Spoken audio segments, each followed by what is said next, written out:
தேவி, சத்தியமா எனக்கும் சந்தோஷ்க்கும் மேல கோவமே இல்ல. ஏன்னா எங்களை பேசின பேச்செல்லாம் நீயா பேசினது இல்ல.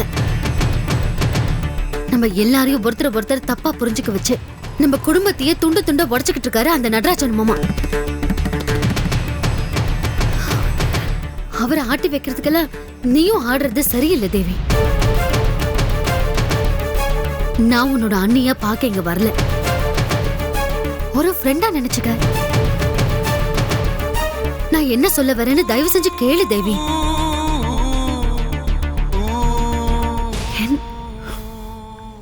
தேவி, sorry, I am very very sorry.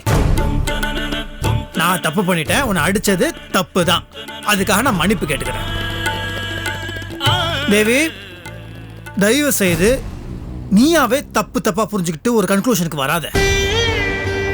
C, 1000 பேர் 1000 சொல்லுவாங்க, உனக்கு என்ன பத்தி தெரியும்ல, அப்ப நீ என்ன கேள்வி கேளு. எதுக்காக அந்த ஸ்ரீலதாவை வீட்டுக்கு கூட்டதுன்னு கேளு. ஏன் இப்படி ஒரு டிராமா போட்டேன்னு கேளு. You ask. நீ கேள்வி கேளு, உனக்கு உரிமை இருக்கு. நீ கேட்ட நான் பதில் சொல்ல மாட்டேனா? சொல்லு. சபாஷ். பழைய ரூட்ல போனா செட் ஆகாதுன்ட்டு இப்ப புது ரூட்டா?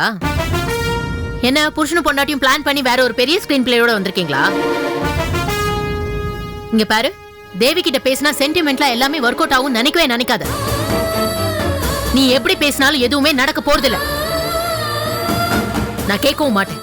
Get lost. ஏய், சொல்ற. தேவிமா, தேவிமா, ஏமா சொன்னா கேளுமா. என்ன இருந்தாலும் அண்ணம்மா. ஏமா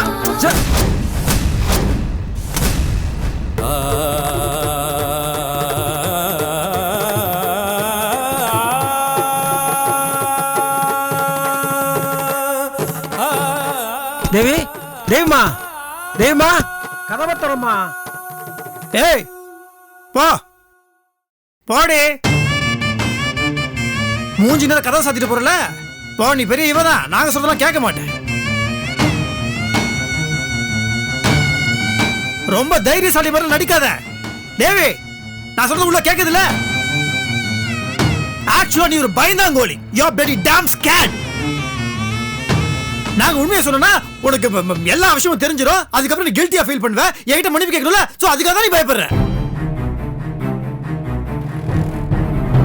போடி. சந்தோஷ், வேண்டாம், போதும், விடுங்க. நம்ம என்ன முயற்சி பண்ணுமோ அது பண்ணிட்டோம், போதும். எல்லாம் அப்புறம் பாத்துக்கலாம்.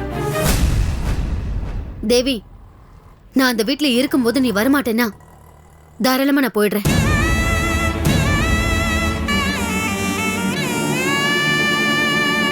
வளகாப்ப முடிஞ்சு நீ அங்க வரப்போ நான் அங்க இருக்க மாட்டேன். ஆனா ஒண்ணு, ஒரு நாள் எல்லா உண்மையும் உனக்கு கண்டிப்பா தெரிய வரும்.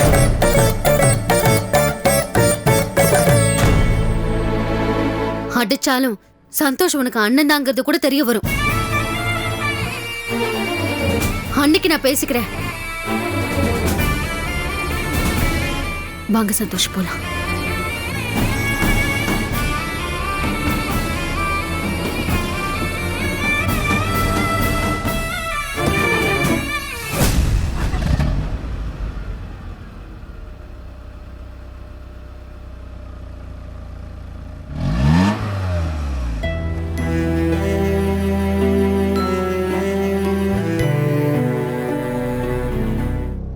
தேவி, நான் அந்த வீட்டுல இருக்கும்போது நீ வரமாட்டேன்னா தாராளமா நான் போயிடுறேன்.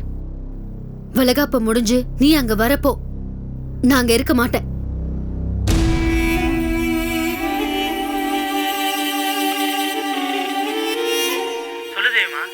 சித்தப்பா, இப்பதான் பாரதியும் சந்தோஷம் வந்துட்டு போறாங்க சித்தப்பா. எல்லாம் டிராமா தேவிமா. என்னை பத்தி இல்லாதையும் பொல்லாதையும் உங்ககிட்ட போட்டு கொடுத்து உன் மனசை கலைக்க பாக்குறாங்க. மூஞ்சில் அடிச்ச மாதிரி பேசி அனுப்பியிருக்கேன். இந்த பாரதிக்கு என்ன கொழுப்பு இருக்கணும் சித்தப்பா? வாய்க்கு வாய் நீங்க தான் எல்லாத்துக்கும் காரணம்னு சொல்லிட்டு இருக்கா. நீங்க என்னவோ நம்ம குடும்பத்தையே பிரிக்கிறதா சொல்லிட்டு இருக்கா. பாத்தியா தேவிமா, என்ன திமிரு பாரு. கையும் களவுமா பிடிபட்ட பிறகு கூட இவ்வளவு தெனாவட்டா உங்ககிட்ட பேச வந்திருக்காங்க பாரு. அவங்க தெனாவட்லாம் என்கிட்ட ஒண்ணும் செல்லாது சித்தப்பா. அந்த சந்தோஷ் இருக்கான்ல, முதல்ல என்ன கோவமா பேச ஆரம்பிச்சான். நான் 2 ஏகரை விட்டோன்னே அப்படியே அண்டர் பெல்ட்டை அடிச்சிட்டு என்கிட்ட மன்னிப்பு கேக்குறானா பாத்துக்கோங்களேன். அதான் தெரியுமா அவங்களுடைய கேடு கெட்ட குணமே. அவங்களுக்கு காரியம் ஆகணும்னா எந்த லெவலுக்கு வேணா போவாங்க, என்ன வேணா பண்ணுவாங்க. நீங்க மிஸ் பண்ணிட்டீங்க சித்தப்பா. அவன் என்கிட்ட மன்னிப்பு கேட்கறத நீங்க நேர்ல பாத்துருக்கணும். அப்ப தெரிஞ்சிருக்கும் உங்களுக்கு. கொடுத்த குடுப்புல அந்த பாரதி வீட்டை விட்டு போயிடுவேன்னு சொல்லிட்டு தான் கிளம்பியிருக்கா இங்கிருந்து.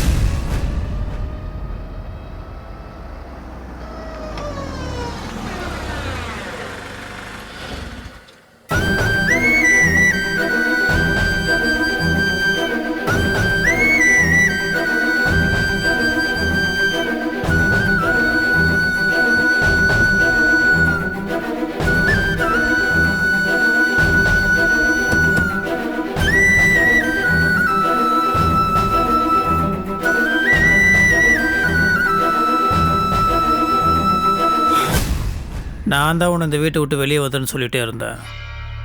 இப்போ நானே சொல்கிறேன், வேண்டாம், நீங்கள் இருக்கிறது தான் பெட்டர். விடுங்க சந்தோஷ். எதுக்கு வேணும், எதுக்கு வேணும்னு கேட்குறேன். நம்மக்கிட்ட மோதுறதுக்கு பயந்துட்டு அவன் பொம்பளை மாதிரி நேராக தேவிக்கிட்ட போயிருக்கான். இமோஷனல் பிளாக்மெயில் பண்ணுறான் அவன். இதெல்லாம் நம்ம ஏன் பொறுத்துட்ருக்கணும்? இல்லை சந்தோஷ், இதில் தேவியோட மனசு முக்கியம். அவ சந்தோஷமா இந்த வீட்டுக்குள்ள வரணும். அவ மனசு சந்தோஷமா இருந்தாதான் அவ பிரசவம் நல்லபடியா நடக்கும். நான் வெளியேறதுதான் நல்லது. கடைசியில் நம்ம தோத்துட்டோம்ல.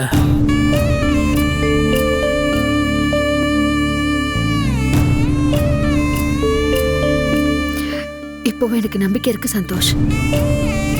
இன்னைக்கு வேணா நம்ம தோத்து போயிருக்கலாம், ஆனா நிச்சயமா ஒரு நாள் நம்ம ஜெயிப்போம். இதுக்கு மேலே நம்ம ஜெயிக்கிறது தோக்கிறது all these things doesn't make any sense to me. அதை பற்றிலாம் இனிமேல் கவலைப்பட போகிறதே இல்லை. உன் கூட சந்தோஷமாக வாழணும், அது எனக்கு போதும். மற்றதெல்லாம்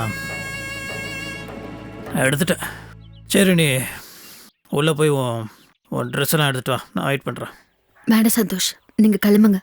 கிளம்புங்களா? நீ இதுக்கு மேலே இங்கிருந்து என்ன பண்ண போற? வீட்டை விட்டு கிளம்புறதுன்னா வெறும்னு பேக்கை தூக்கிட்டு கிளம்புறது இல்ல. எனக்கு என்னென்ன பொறுப்பு இருந்ததோ அதெல்லாம் அவங்கவுங்க கையில ஒப்படைச்சிட்டு தான் கிளம்பணும். ஏ, நீ ஏன் இப்படி இருக்கிற? நம்மளே வெளியே போறோம்னு ஆயிடுச்சு, அதுக்கப்புறம் பொறுப்பு ஒப்படைக்கிறேன். யார் எக்கி எடுக்கிட்டு போனா உனக்கு என்ன அதை பத்தி விடு. தப்பு சந்தோஷ், வெளியில வந்தாலும் அது என்னோட வீடுதான். அந்த மனுஷங்களும் என்னோட மனுஷங்க தான்.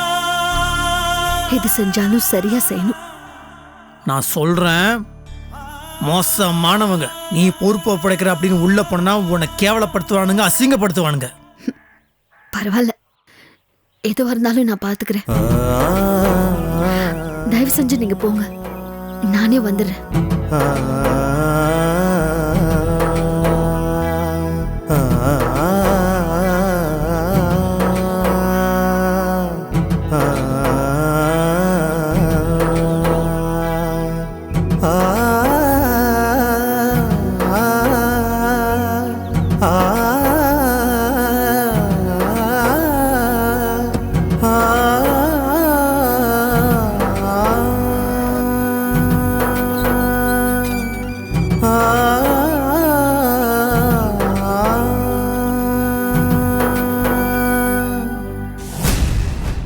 தேமா, பாரதி இப்பதான் வீட்டுக்குள்ள வரா. அவ அங்கிருந்து கிளம்பிடு வச்சுதப்பா. நீங்களாம் எப்போ இங்க வரீங்கன்னு சொல்லுங்க. எதுவாக இருந்தாலும் அப்புறம் பேசிக்கலாம். முதல்ல நான் உள்ள போய் அவ என்ன பேசுறான்றதை கேட்டு சொல்றேன். நீ லைன்லயே இரு, வெயிட் பண்ணு. சரி சரி, வெயிட் பண்றேன்.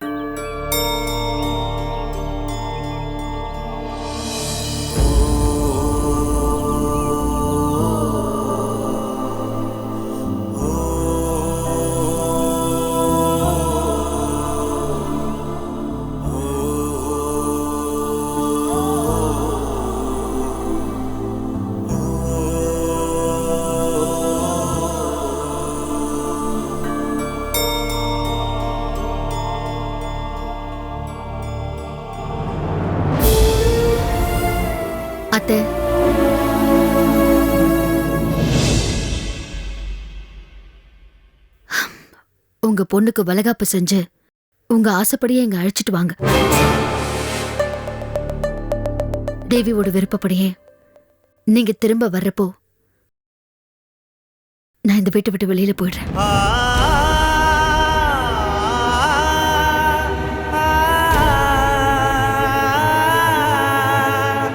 நல்லது நடக்கணும் தான் நானும் விரும்புறேன்.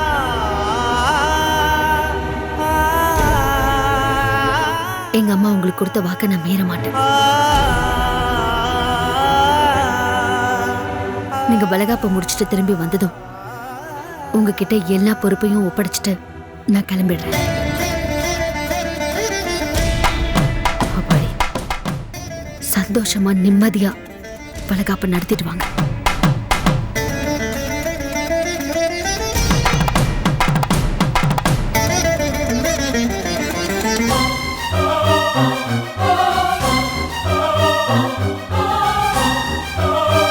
தேவமா லைன்ல இருக்கியா? சித்தப்பா லைன்ல தான் இருக்கேன். பாரதி பேசினதெல்லாம் கேட்டல? நல்ல தெளிவா கேட்டுட்டேன். நம்ம பிளான் சக்சஸ். இனிமே அப்பா நிம்மதியா இருப்பாரு. நானும் சந்தோஷமா திரும்பவும் வீட்டுக்கு வந்துடுவேன். நீங்களா முதல்ல நேர்ல வாங்க, அப்புறம் பேசிக்கலாம். Okay done.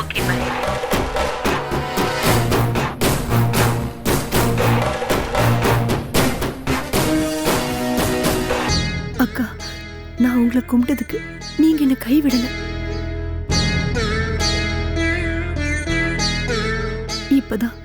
இப்பதான் என் மனசுக்கு ரொம்ப நிம்மதியா இருக்கு.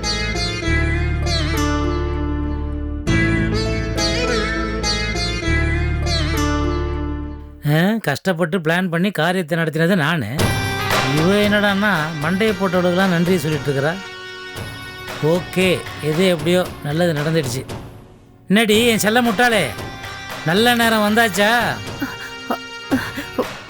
வந்துருச்சுங்க.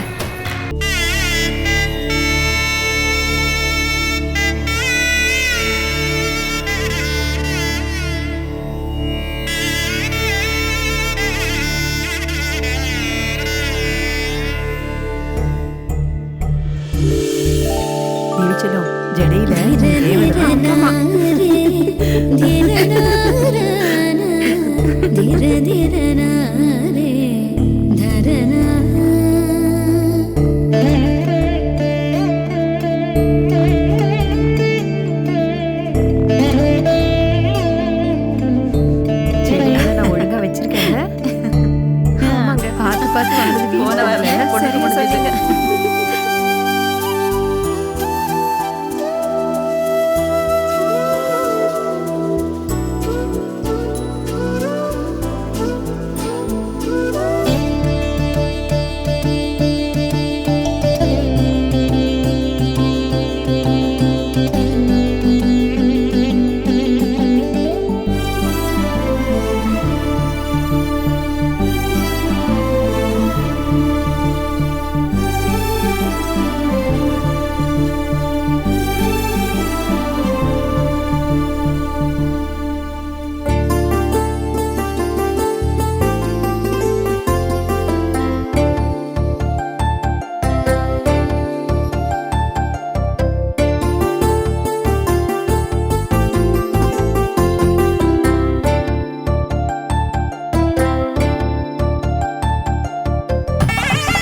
உங்களுக்கு கண்டிப்பா ஆம்பளை பிள்ளை தான் பிறக்கும்.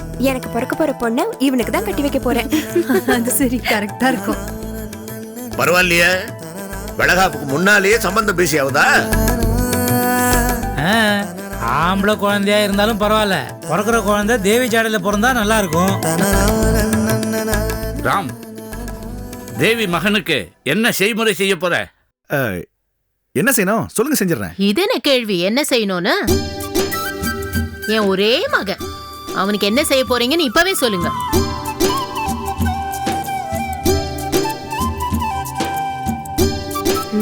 ஹலோ சமந்தி, இப்பெல்லாம் பொண்ணுங்க தான் ரொம்ப குறைச்சல். அதனால பொண்ணுங்களுக்கு தான் டிமாண்ட். நீங்க என் பொண்ணுக்கு என்ன செய்ய போறீங்க அது சொல்லுங்க. அது சரி.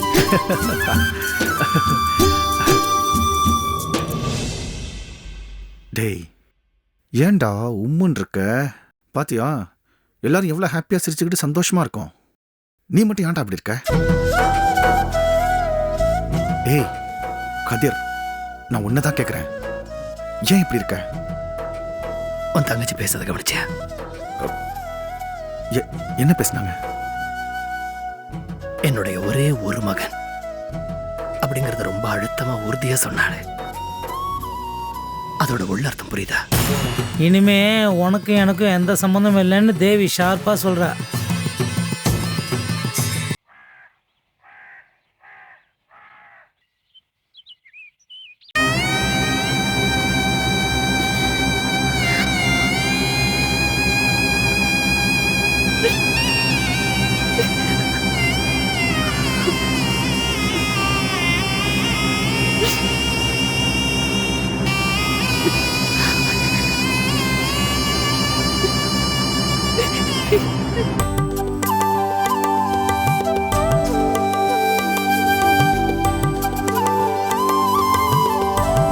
ஆரஞ்சு கலர் புடவையில தேவி அமக்கலமா இருக்கா.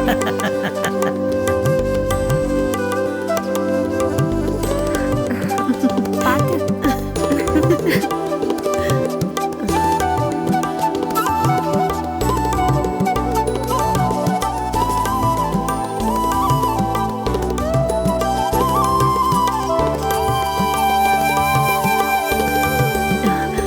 நல்லா இருடா என் செல்லம்.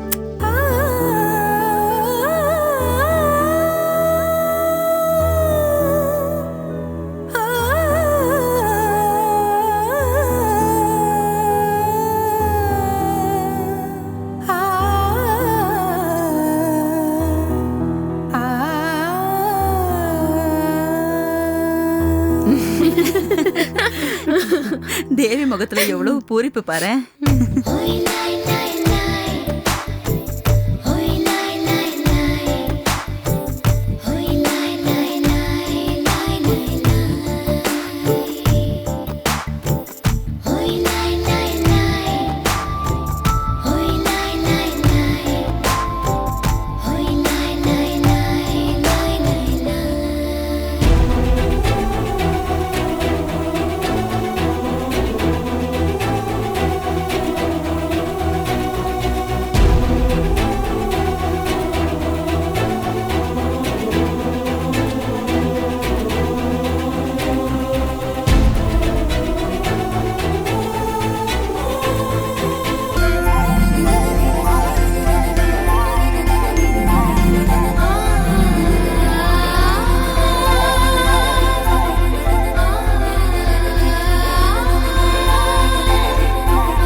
பாத்துமா, என் பொண்ணுக்கு வலிக்க போகுது.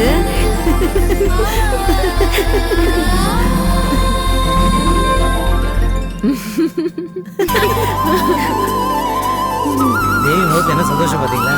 அதுக்காகத்தானே இவ்வளவு நாள் வெயிட் பண்ணோம்.